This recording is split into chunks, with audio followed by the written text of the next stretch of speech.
You're watching Beyond Markets. Welcome. I'm Kenneth Igbomor. Coming up on today's show, we'll get a scorecard on Nigeria's attempt to tackle corruption, insecurity, and improve the economy. Don't forget you can always join the conversation on Twitter using hashtag Beyond Markets. Follow me at Kenneth Igbomor. Now, the three major issues in Nigeria's President Muhammadu Buhari's message of change for Nigeria during the campaigns was to tackle corruption, insecurity, while improving the economy. So how has the president scored on these fronts? Professor Segun Ajobola, the Dean of the College of Postgraduate Studies at College of University, joined me for this discussion. On these three fronts, I think we can say the government has done its best, but its best is not good for the Nigerian. What do I mean by that? In terms of economy, the people are talking in terms of food on the table. But the government is trying to lay a foundation for alleviating poverty. But poverty is staring all of us in the face. So in this case, as much as we want to recognize that efforts are being made, we are yet to have the ultimate outcome of, say, wealth, food. Security, the same thing. Everybody is aware that the government has been fighting tooth and nail insecurity. Insecurity has been diversified. It's no longer the security of the state. Well, we are no longer even talking about security of the stomach. The main problem now is that you have kidnapping here and there. You have herdsmen, farmers saga. You have Boko Haramism. You have those also fighting on the basis of self-determination, MASOB. You have IPOB as well. So at the end of the day, you have a mixture of many problems of insecurity, and yet the government has to fight them. The problem of insecurity is to the extent that Lieutenant General Theophilus Danjuma, at a point in time, accused the military, accused the government frontally of complicity in the killing of people. Now, that is a very serious matter. Nobody coming from someone as precisely. Yeah. Theophilus Danjuma is not known, it's not on record to be talking frivolously. Now, when you come to the issue of corruption, I am saying that at the end of the day, we've been fighting corruption since 1967. Rather than find an enduring solution to it, corruption has become recidivist. And in addition, it has been institutionalized, right? You have a situation whereby the law itself will now be condoning, corruption. So when we put all these together, I want to say that, yes, the government has done its best, but its best is not good for the polity. It's not good for the people of Nigeria. On corruption, I would like to take you up on that one. For me, I would think maybe a clear definition of what it is, what corruption is. Because when you define a problem, then you're best equipped to solve it. I think it's the understanding of corruption in these climes that seem to be a problem. So I would like you to speak to that point, because people think until it's someone who is the higher up who has stolen from funds, or pilfered the national treasury, or that's the only instances where there's corruption. But things as simple as nepotism, and other simple things that we think are just maybe not so important. These are also acts of corruption, and I'd like you to speak to that point. I cannot agree more with you, and that's the point I was making earlier on. Corruption is not simply diverting public funds, all right? If you look at, I think it's section 020304 of the Public Service Regulation, it talks about serious misconduct. Serious misconduct necessarily covers corruption, in whichever way you want to look at it. Corruption is a priori an expression of dishonesty. It is an expression of diverting what you are not entitled to yourself. It is an expression of selfishness. It is dishonesty par excellence. Because when we talk about corruption, when you refuse, for instance, to do the job for which you are paid, it's dishonesty. It's an expression of corruption itself. Now, somebody applies for admission, all right, in a university. Somebody applies to your office to work. And at the end of the day, you turn it around, you find a pretext to deny. What is that? It's dishonesty. At the end of the day, I am of the opinion that corruption is anything done, engaged in, all right, to prevent, to deny what you should have done, to deny whoever, all right, should have been served honestly. The definition, according to the government, all right, the ICPC, the EFCC, those definitions there look at corruption at the high levels as when you engage in money laundering, all right, when you engage in, yes, you see, graft all along, yes. If you look at corruption as a continuum, now at the base, what do you have? The next step, what do you have? All they are talking about a high-level corruption, high-ranking, high-wired corruption. But corruption has a foundation itself, has its root level. And the whole continuum is that of dishonesty. So you might say we are more looking around the symptoms of corruption rather than the causes. Not only look at that. We not only look at that. We are only addressing, dealing, with symptoms. We have never addressed the real dynamic of corruption. Let me tell you, for instance, for me, Lagos State is the terra cognita of corruption. Interesting. If you look at the road traffic, please go to Sabo, go to Shudi. Is there any law enabling a motorcyclist to drive against traffic? The moment the traffic warden knows that, look, this is not correct, and you condone it, what is that? Is dishonesty, is disservice to the polity, to government, to the people of Nigeria. Please hear, the downfalls, the molars, why is it that, please, don't we have a BRT lane? Why is it? Go to Ikorodu Road. Just stay there for 10, 15 minutes. You will see that the downfalls, the commercial drivers, they don't respect any rule. But I want to look that is corruption as well. So, but I want to look more around the strategies, the tactics, and the techniques that the government is using to tackle corruption. Also, don't forget we're still on the points earlier. So on the economy as well, and then on security. When you look at, because we're doing basically a scorecard here, when you look at the strategies they've used so far, would you say they are adequate? When you look at the techniques they use, would you say they are the best practice, global practice? And when you look, so I would like to know, when you look at it from this front, what do you see? That was why I said in the beginning that, look, government is doing its best, but the best is not good enough. It doesn't bring about the solution. For instance, now, the government has been accused of selective approach in dealing with corrupt people. I don't share that school of thought. The government must start somewhere.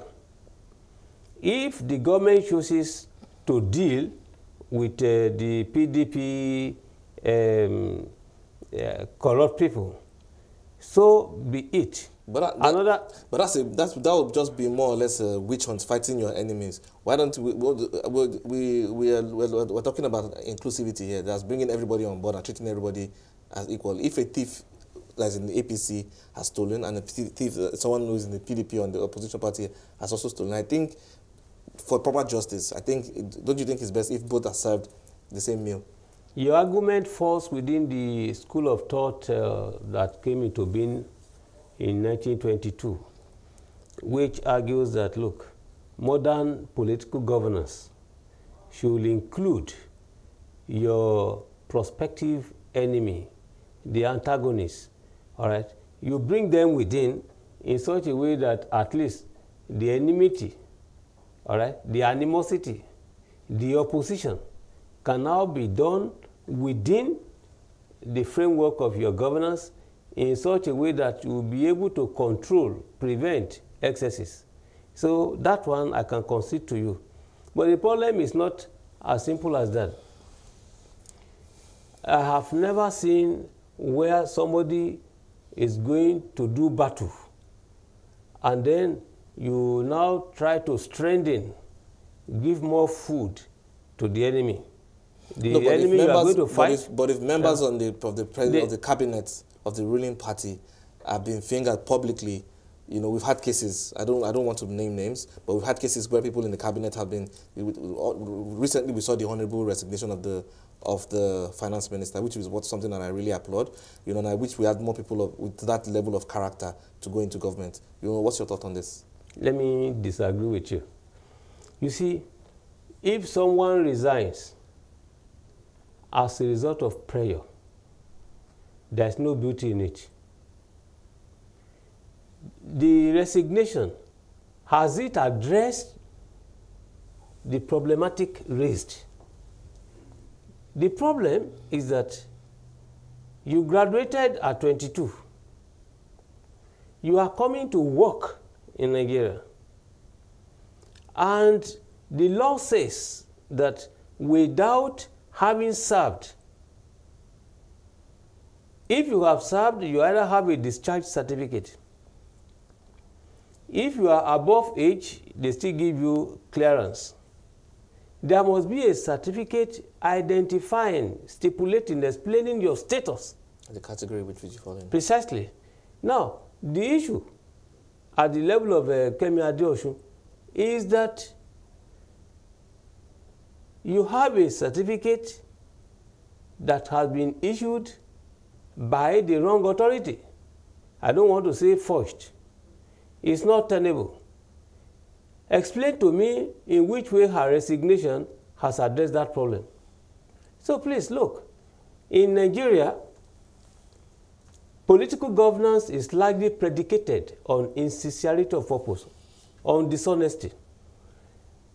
When the press came up with the argument that we suspected that your certificate was not genuine, if you had resigned immediately and then allow people to intervene in the matter and look at it, I will agree with the owner. But not when people had been complaining and complaining, not when the federal government tried to provide an explanation, all right, to justify, you know, the position. But it's because the government, by way of manu militari, has been compelled, and that's why Kenneth resigned.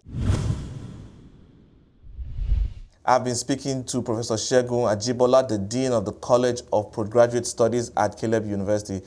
Still with me to discuss Nigeria's attempt to tackle corruption, insecurity, and improve the economy is Professor Segun Ajobola, the Dean of the College of Postgraduate Studies at Caleb University. I would like you to speak briefly on the quality of people we have in office. Would you say that the federal character is doing us good, or do you think we're just not putting our best foot forward? Initially, when the principle of federal character was put in place, we can say yes, it was doing us a lot of good. You know, federal character was meant to ensure the presence of all the ethnic communities in the country. There was objectivity of purpose attached to it. As of today, I think the purpose has been completely defeated. Completely defeated.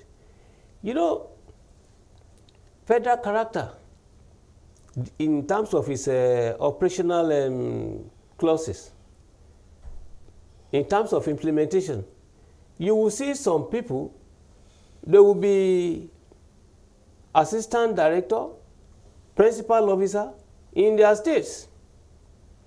They will be cross-posted to the federal system. When they are cross-posted, they will cease to be what they used to be in their states. All right. They were principal officers. But when they are now posted to the federal system, suddenly they become directors. Please, when we had I think the government set up a committee to look at all this problem of directors.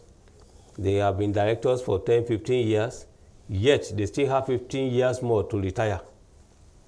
A panel was set up to say, how do you do this? It's not just a factor of age. It's simply because somebody will graduate in a university in 2000. In the next 5 years, he's already on level 14. Now, by the time you are supposed to retire, either on the basis of 35 years of service or 60 years of age, you still have more years to spend. How do you explain that? Federal character enabled all this. Federal character has not allowed meritocracy, all right, to be put in place. It's no longer a question of merit now. Whereas federal character is to enable you have a representative there. So instead of looking for the best in your setting, in your community, people just send anyone, all right. Any graduate is supposed to be an administrator, and a good administrator for that matter, regardless of the discipline. However, please, you know, we have a public service where merit is no longer an issue. I don't want to mention any name. When I was Director General of the Nigerian Institute of International Affairs, there was one staff who wrote a promotion examination the first time, the second time, and the third time is supposed to be, you know, set packing. But you see, the staff had 3 A's, okay, in O level, 2 B's, very good result. But she cannot write her name. Now, how is that possible? Yes, I'm telling you. But this was a matter I took up, which I fought, which was a basis for many people saying they were demonstrating against me, but I stood my ground. When you are a graduate, you must be a graduate. Right? This actually leads me to the next thing I want to talk is the quality of the civil service. People have talked about so many things about how the budget is not fit to handle the civil service, the recurrent expenditure that we have from that side of government. And so there have been calls for things like words like restructuring have been bandied around. I'd like you to speak to the point on restructuring, and let me get a sense of, you know, how you think this is vis-a-vis the civil service in Nigeria and our budget. You see, restructuring means many things to different people. Some people look at it as an instrument for the purposes of making good the polity, for the purposes of ensuring efficiency, for the purposes of ensuring national cohesion, national unity. In fact, as a major attempt to prevent national disintegration. From this perspective, restructuring for me is a process aimed at ensuring federalism within the framework of Nigerian Federation. What do I mean by that? If you go back to the explanation, the statement made by Ahmad Rufai, you know, the chairman of the APC committee on true federal system. You know, the APC set up a committee to look at this restructuring debate. Rufai had it then that Nigeria is a federation without federalism. To a great extent, when you look at it, he can be adjudged to be correct. Why? Nigeria is a federation. But the issue is that as a federation, who is ensuring federalism? There's no federalism at all. When you go back to history, go down the memory lane, you discover that according to Femi Okuno, senior advocate of Nigeria and octogenarian now, he traced the genesis of the problem to 1979 Constitution. The 1960 Independence Constitution provides for revenue sharing formula. And that is the first critical issue in restructuring. Okay. I am looking at that one so that we'll be able to look at all the dimensions. All dimensions, yeah. Then the 1963 Republican Constitution still adopted the revenue sharing formulation. The formula I will explain. Okay. Again, up to 1979, there will be a change in the formula. What is the change? The issue was that 1960, 1963, under the Gowonian administration regime 2, the provision was that areas where you mine resources, mineral resources, you give them 50% of what you have, 50%. Like beneficiation? Yes. Now, then the government, the federal government, was to have 20%, making 50 plus 20, 70. 70%. The 30% left, the remaining 30% is to be shared amongst the regions. Then there's also a sharing formula for the remaining 30%. In this regard, the northern region was to have 40%. How did they come about those indices? Well, the permutations, the calculations on the basis of pro rata, it's either a function of your population, your size, and all those things. 40% for northern region, 30% for eastern region, making 70. The 30% left,